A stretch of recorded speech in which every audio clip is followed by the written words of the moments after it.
This conference will now be recorded. बिस्मिल्लाहिर्रहमानिर्रहीम। अस्सलाम वालेकुम डियर स्टूडेंट्स, उम्मीद है आप सब लोग खैरियत से हैं। हमारे आज के लेक्चर का टॉपिक है vacation of office and removal. यानी आप कह लें कि ये दो टॉपिक्स हैं बेसिकली। पहले का नाम है वेकेशन ऑफ ऑफिस और दूसरे का नाम है removal of a director from his office.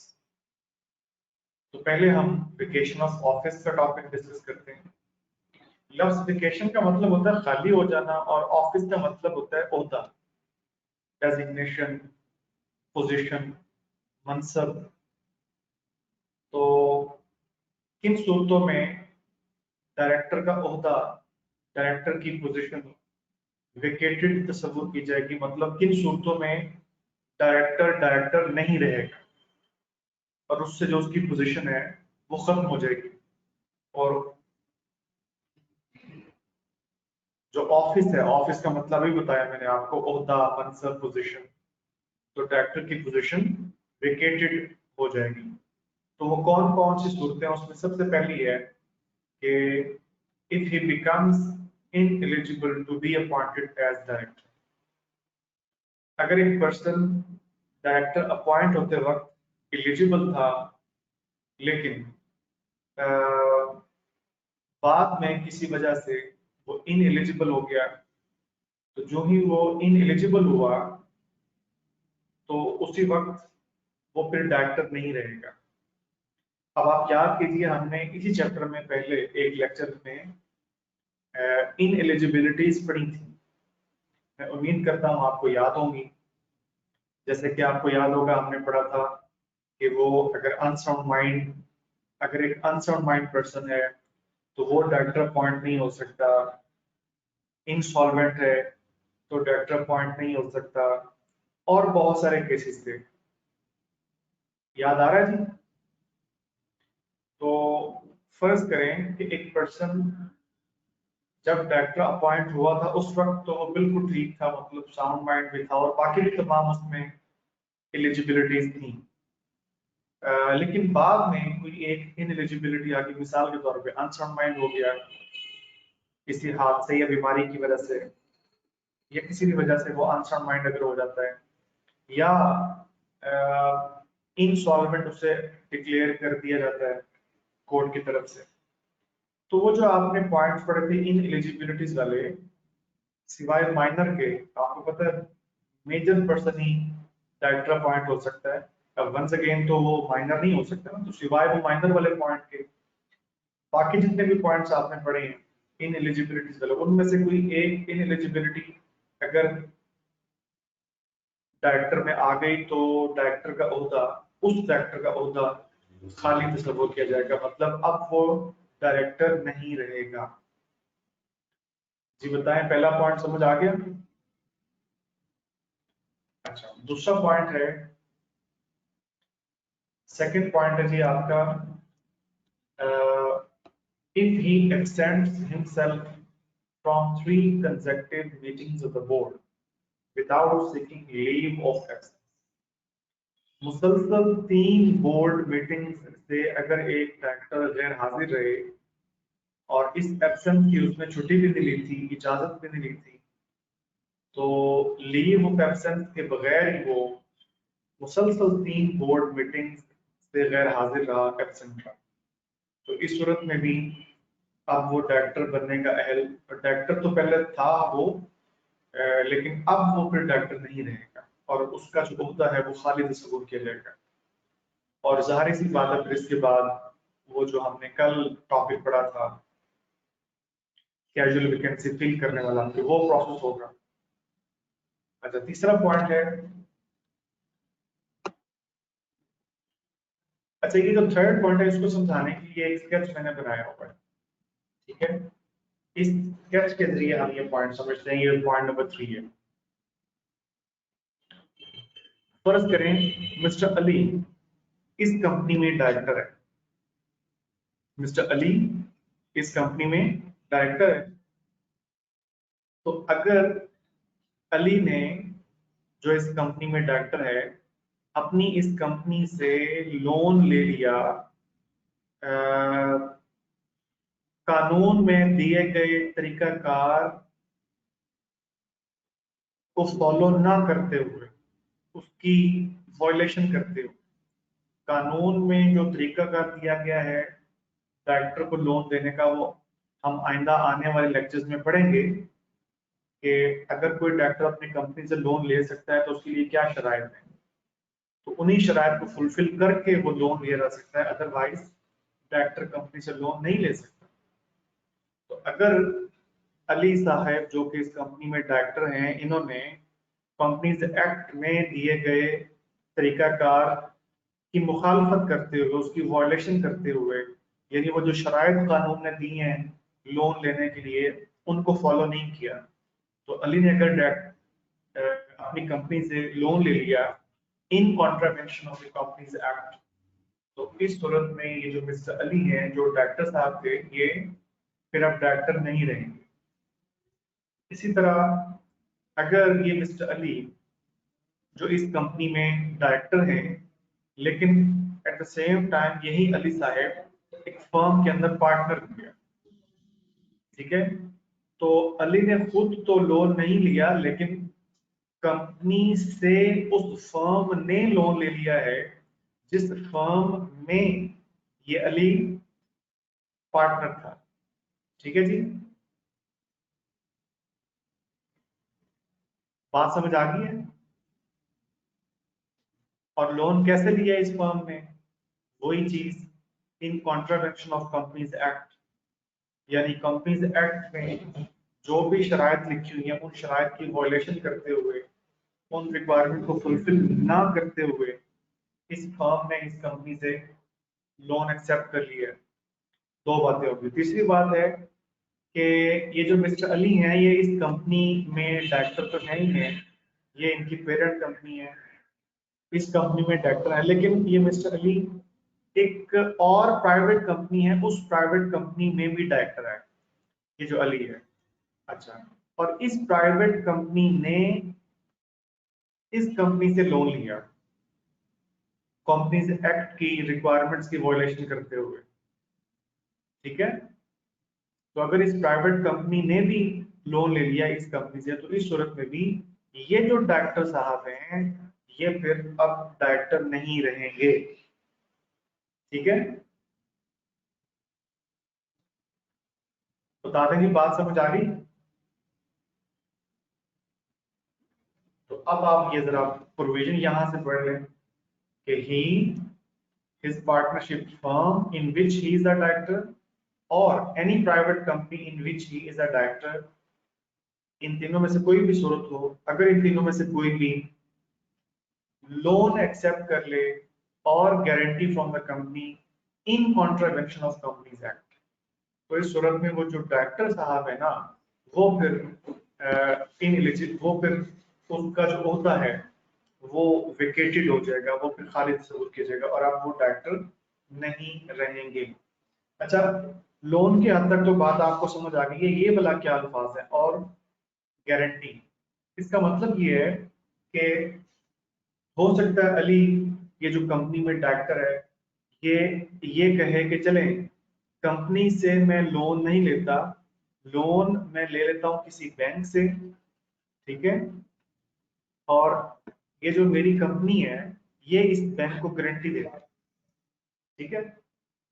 तो अगर इसने अपनी कंपनी से गारंटी भी दिलवाई है और वो भी इन contravention of the companies act, मतलब लॉ में जो कोई रिक्वायरमेंट दी गई थी ये काम करने के लिए, उनको फॉलो किए बगैर, शरायत कंपनी लॉ की जो कंडीशन है उनको फुलफिल किए बगैर, अगर अली ने, डायरेक्टर ने अपनी कंपनी से गारंटी दिलवाई है बैंक को, और बैंक से इसने कर्जा लिया है, तो इस सूरत में भी चूंकि इसने वायलेशन की है लॉ की, तो इस सूरत में भी ये जो मिस्टर अली हैं, अब ये कंपनी में डायरेक्टर नहीं रहे। आगे चलें। नेक्स्ट पॉइंट है कि अगर कंपनी में एक डायरेक्टर अपनी कंपनी में कोई ऐसा ओहदा ले लेता है, एक्सेप्ट एनी ऑफिस।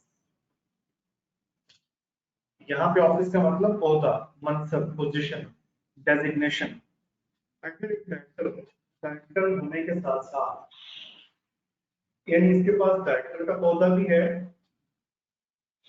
लेकिन डायरेक्टर का ओहदा होने के साथ साथ अगर ये अपनी कंपनी में कोई और एक ऑफिस ऑफ प्रॉफिट एक्सेप्ट कर लेता है।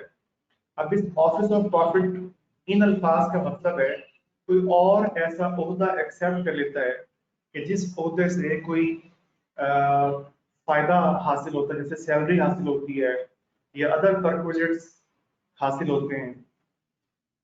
तो अगर एक डायरेक्टर ने डायरेक्टर का ओहदा भी अपने पास रखा हुआ है, डायरेक्टर भी है, लेकिन उसके साथ साथ अपनी कंपनी में उसने कोई और ऑफिस ऑफ प्रॉफिट भी एक्सेप्ट कर लिया है, और वो भी कैसे, without sanction of the company in general meeting, यानी जनरल मीटिंग में कंपनी की अप्रूवल के बगैर।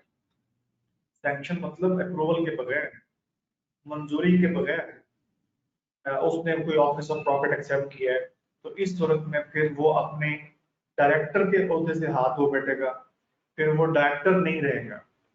वो जो उसने ऑफिस ऑफ प्रॉफिट एक्सेप्ट किया है वो तो उसके पास फिर रहेगा, लेकिन फिर डायरेक्टर नहीं रहेगा। तो साबित ये हुआ कि अगर डायरेक्टर भी रहना चाहता है और कोई और ऑफिस ऑफ प्रॉफिट भी कंपनी में एक्सेप्ट करना चाहता है, तो फिर एक रास्ता है कि वो जनरल मीटिंग में मेंबर्स की अप्रूवल ले ले, फिर ऐसा पॉसिबल है। अच्छा, अब इसकी एक्सेप्शन यहाँ पे लिखी हुई है, ये जो अल्फाज है ये एक्सेप्शन है।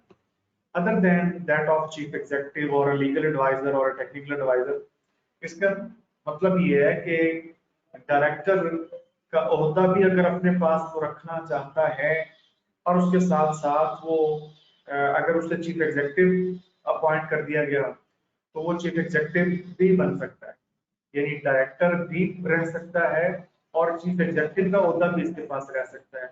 तो ये एक्सेप्शन है, ठीक है। और लीगल एडवाइजर या कंपनी का कोई टेक्निकल एडवाइजर का ओहदा अगर इसने कबूल कर लिया तो इसकी इजाजत है। जी बताइए, बात समझ आ गई? ओके, ठीक हो गया।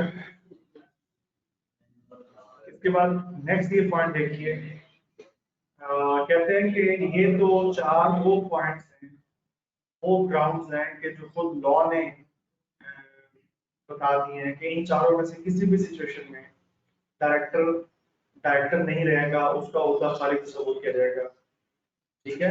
इनके अलावा अगर कोई और additional grounds for vacation of office अगर एक कंपनी रखना चाहती है तो वो फिर अपने आर्टिकल्स ऑफ एसोसिएशन में लिख ले।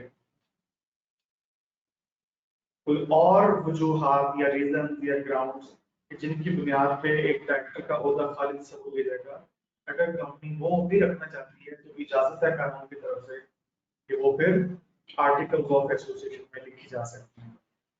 तो ये है जी वेकेशन ऑफ ऑफिस। और अब जरा प्रैक्टिस क्वेश्चन कर लेते हैं ताकि टॉपिक हमें बेहतर अंदाज में, मजीद बेहतर अंदाज में समझ आ जाए। Kaleem is a director of Behal limited on 1st October 2017.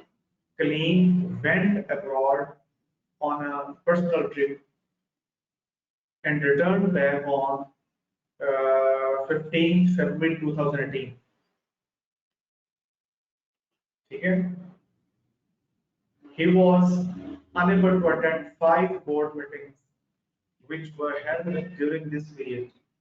तो आप बताइए क्या ये डायरेक्टर है अब इस वक्त या नहीं, क्योंकि इसने 5 मुसलसल बोर्ड मीटिंग्स जो है वो अटेंड नहीं की और गैर हाजिर रहा है, एब्सेंट है।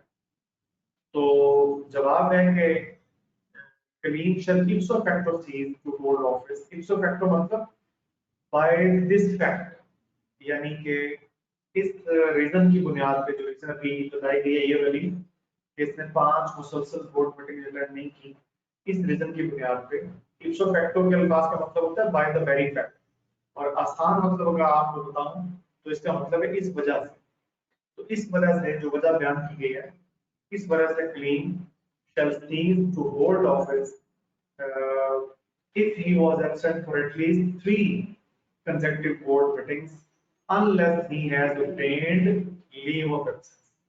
यानी अगर इसने लीव ऑफ एब्सेंस ली होती, इसने छुट्टी ली होती, इजाजत ली होती और ये एब्सेंट होता बोर्ड मीटिंग्स में से, तो फिर ये डायरेक्टर रह पाता, फिर इसकी पोजीशन को कोई खतरा नहीं था। लेकिन अगर इसने ये जो बोर्ड मीटिंग्स अटेंड नहीं की, इसमें इसने छुट्टी नहीं ली थी, लीव नहीं ली थी, तो इस सूरत में फिर ये डायरेक्टर नहीं रहेगा। जी बताएं, समझ आ गया जी? अच्छा, इसके बाद है रिमूवल ऑफ डायरेक्टर्स। हमारे आज के लेक्चर का दूसरा टॉपिक रिमूवल ऑफ डायरेक्टर्स का मतलब है अगर किसी एक डायरेक्टर को उसके ओहदे से, उसकी पोजीशन से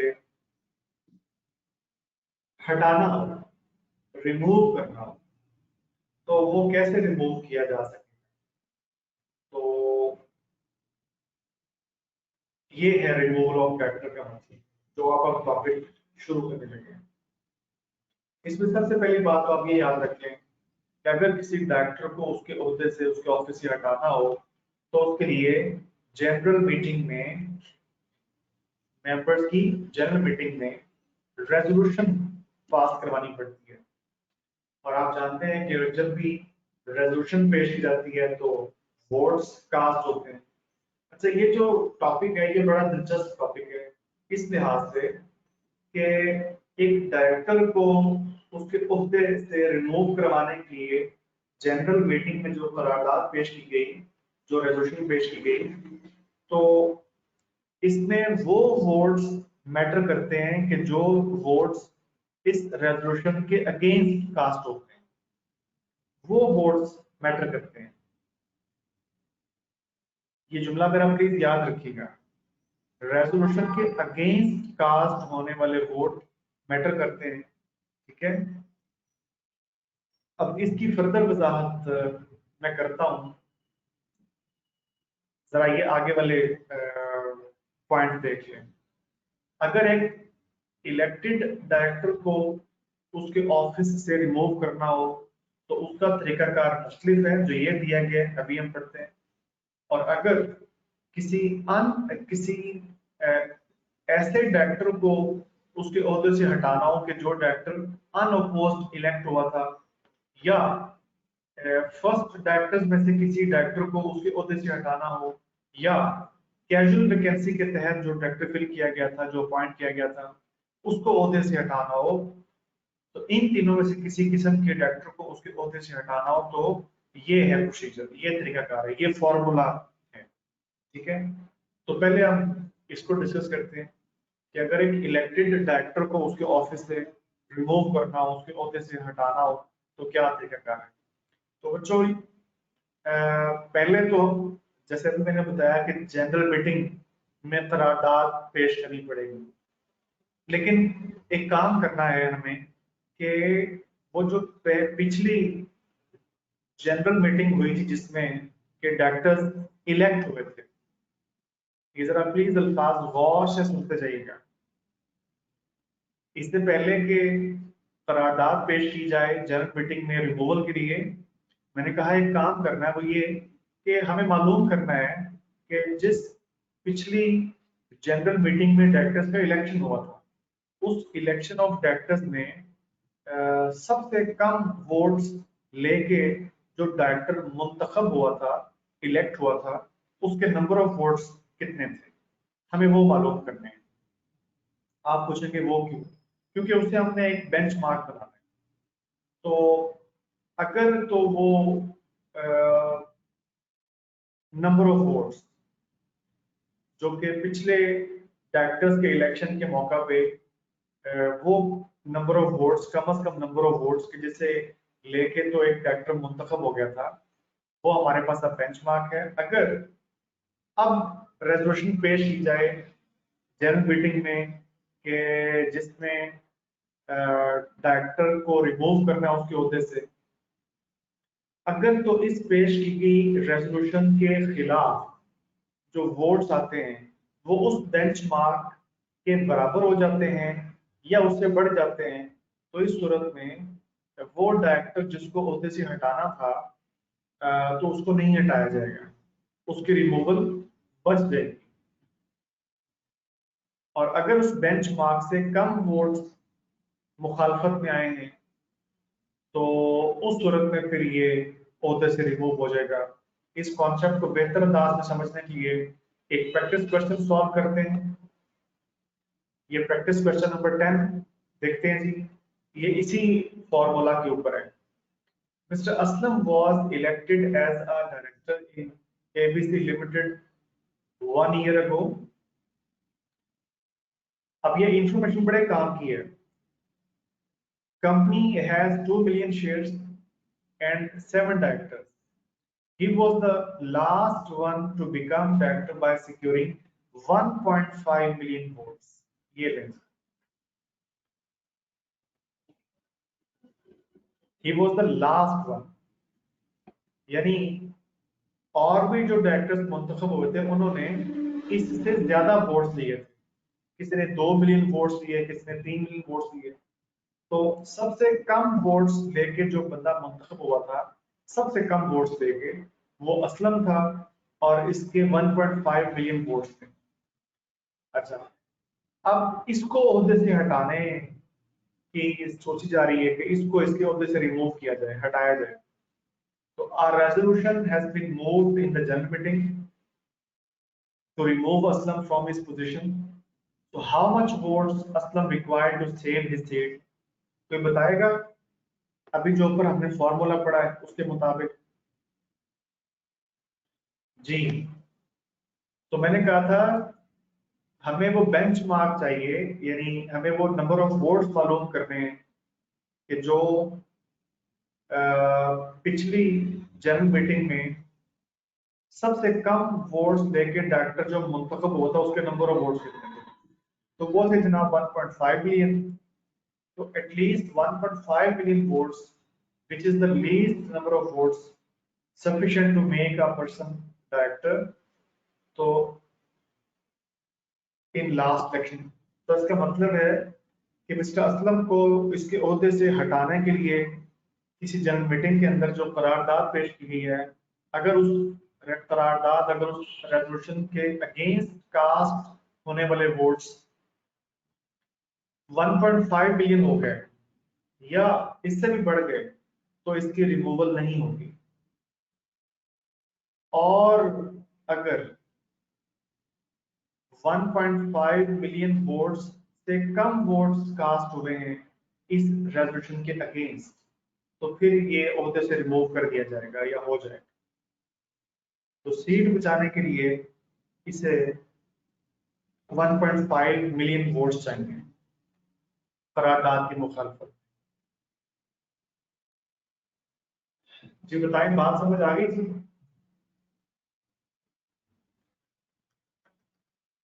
बाकी लोग भी बता रहे।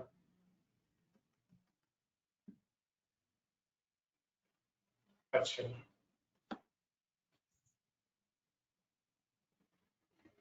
इसके बाद जी ये वाला जो सेकंड पॉइंट है कि अगर एक डायरेक्टर अनअपोज्ड इलेक्ट हुआ था, आपको याद होगा हमने गालिबन परसों के लेक्चर में ये इलेक्शन ऑफ डायरेक्टर के जब हमने बारे में पढ़ा था तो वहां पे अनअपोज्ड इलेक्टेड डायरेक्टर के बारे में पढ़ा था, यानी बिला मुकाबला मुंतखब होने वाला जो डायरेक्टर है। तो अनअपोज्ड इलेक्टेड के बारे में ऑलरेडी हम पढ़ चुके हैं गालिबन परसों के लेक्चर में शायद, जिसमें हमने इलेक्शन ऑफ डायरेक्टर्स का टॉपिक पढ़ा था।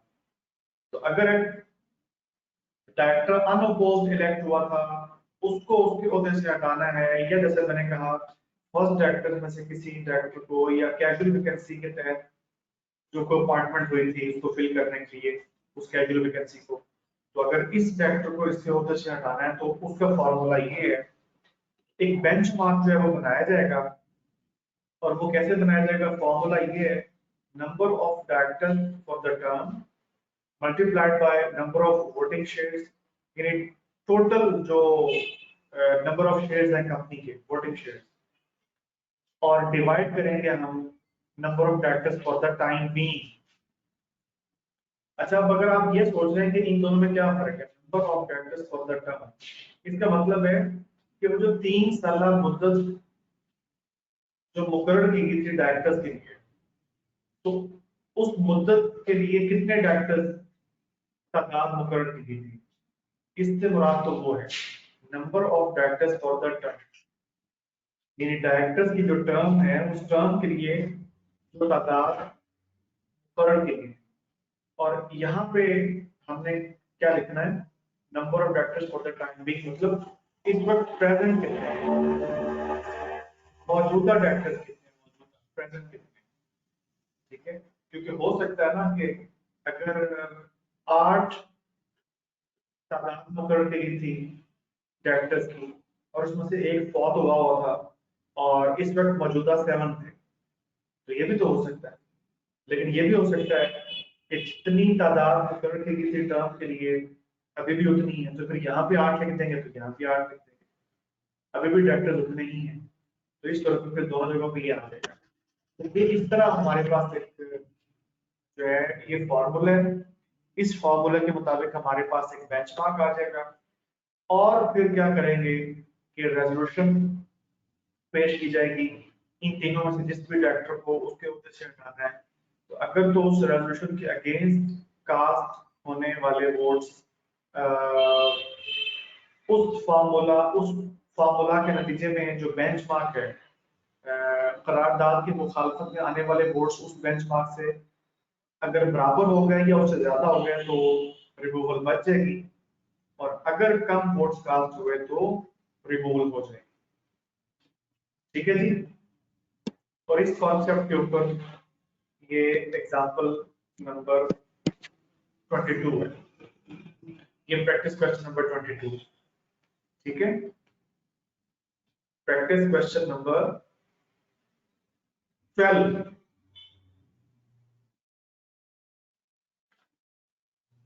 प्रैक्टिस क्वेश्चन नंबर 12 इसके ऊपर है जी।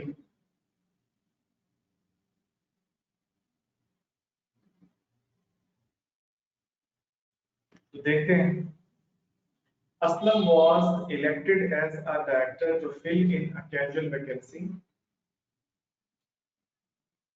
Company has 2 million shares and 7 directors. ये जरा इंफॉर्मेशन प्लीज नोट करते जाइएगा। 2 मिलियन शेयर्स हैं टोटल कंपनी के, 7 डायरेक्टर्स हैं, और the last one to become director had secured 1.5 million votes in last election of directors. A resolution has been moved in the general meeting to remove Aslam from his position. अब याद रखिएगा जो ये director है भला कौन से वाला है, आपने नोट किया बच्चों, ये कैजुअल वैकेंसी के तहत अपॉइंटमेंट हुई थी, कैजुअल वैकेंसी को फिल करने के लिए। और समझ आ रही है,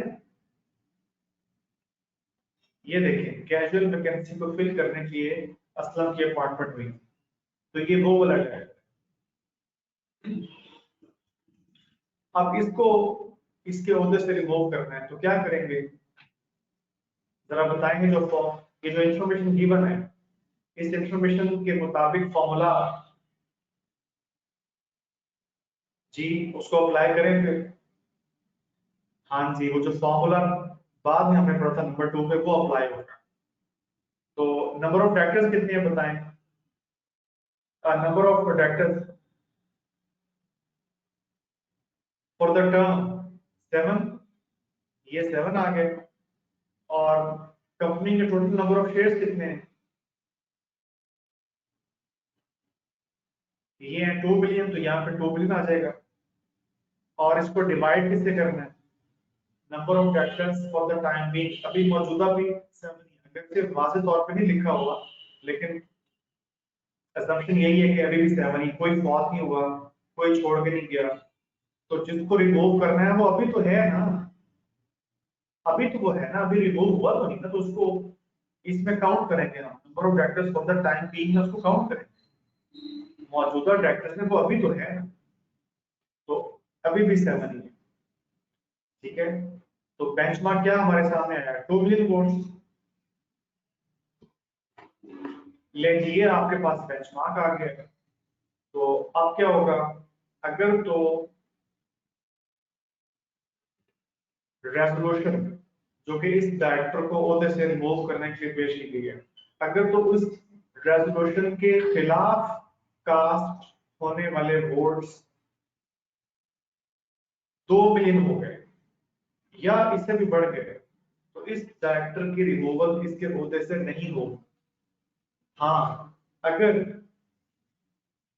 रेजोल्यूशन के अगेंस्ट कास्ट होने वाले वोट्स 2 मिलियन से कम हुए तो फिर इसकी रिमूवल इसके ओहदे से हो जाएगी। जी बताएं, समझ आ गई जी?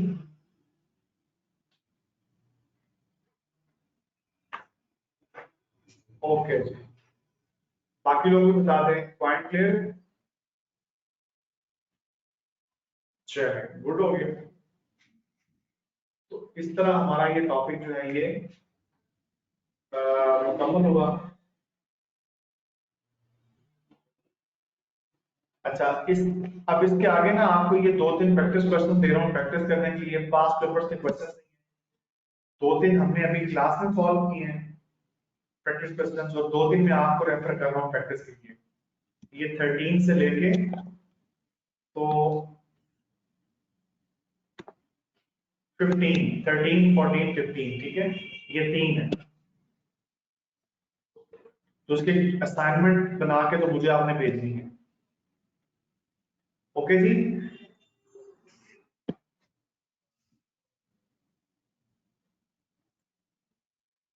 सवाल पढ़िएगा और खुद जवाब पहले आपने नोटबुक के ऊपर नोट करना है।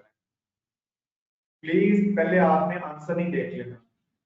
आज आपने फ्रेश ये टॉपिक पढ़ा है और अभी क्लास खत्म होने के बाद अगर आप इसको सॉल्व कर लेंगे तो बहुत ही बेहतर होगा। इन प्रैक्टिस क्वेश्चंस को अभी सॉल्व कर लेंगे तो जल्दी सॉल्व हो जाएंगे, क्योंकि अभी फ्रेश आपने टॉपिक पढ़ा है, आपके जहन में टॉपिक ताजा है, अभी भी इंफॉर्मेशन आपने सारी गेन की है।